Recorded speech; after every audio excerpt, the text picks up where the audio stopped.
কি বলবো আর দুঃখের কথা, কথায় আছে না, অবাগা যেদিকে যায় সেদিকে নাকি নদী শুকাইয়া যায়। তো আমারও হয়েছে কি দশা।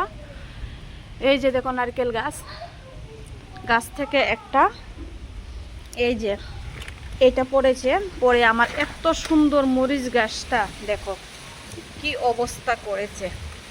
এই যে একটা ঢাল ভেঙে গেল, আরও একটা এখানটায় এই যে দেখো দুটো ডাল ভেঙেছে, আর একটা এই যে দেখো গাছের মধ্যে আছে। বলো এত সুন্দর মরিচ গাছটা, কি সুন্দর ফুল এসেছে, ফুলে ভর্তি হয়ে আছে। আর এই মরিচগুলো দেখো কত সুন্দর কাঁচা মরিচ, আমরা এখানে কৃষ্ণ মরিচ বলি। দেখো আমার মরিচ গাছটার কি অবস্থা করে গেল। হায় রে ভগবান, কি করলে তুমি আমার সাথে? আমার এত সুন্দর মরিচ গাছটা কেন তুমি এভাবে নষ্ট করে দিলে? এই যে দেখো কত সুন্দর মরিচ লেগেছে, মরিচটা হচ্ছিল কত সুন্দর, গাছটা কি করে দিল। এই যে দেখো নারিকেলের এই থুবাটা পড়ে আমার মরিচ গাছটাকে একদম 12 বাজিয়ে দিল। হায় রে কষ্ট। তাহলে তো এই গাছটাকে সরিয়ে ফেলতে হবে, না হলে তো এই গাছটারও ক্ষতি হয়ে যাবে।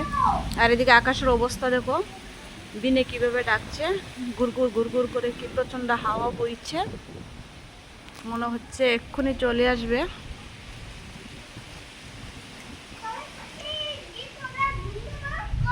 আর নারকেল গাছে কত সুন্দর হয়েছে পান গাছটা, আর পানগুলো না দেখতে খুব সুন্দর আর খেতে খুব ভালো লাগে। সবচেয়ে বেশি কষ্ট লাগছে আমার এই মরিচ গাছটার কারণে। আমার এত সুন্দর করে লালন পালন করে এত বড় করেছি মরিচ গাছটাকে, এত সুন্দর গাছটাকে এভাবে নষ্ট করে দেবে আমি ভাবতে পারিনি। না হলে আমি এই জায়গায় রাখতাম না। কি করলো গাছটাকে। এই গাছটাতে মরিচ লাগেনি, এই মাত্র খালি লাগা শুরু করে দিয়েছিল, এরই মধ্যে সব কিছু শেষ করে দিল।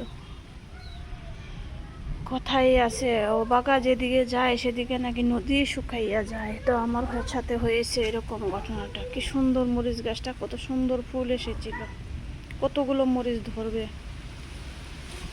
কোনো কোনো জায়গা তো ধরেও ফেলেছে মরিচ। যাই হোক, প্রচুর পরিমাণে হাওয়া দিচ্ছে বন্ধুরা, আমি চলে যাচ্ছি ঘরে, কারণ নারকেল গাছের নিচে থাকা একদমই ঠিক না।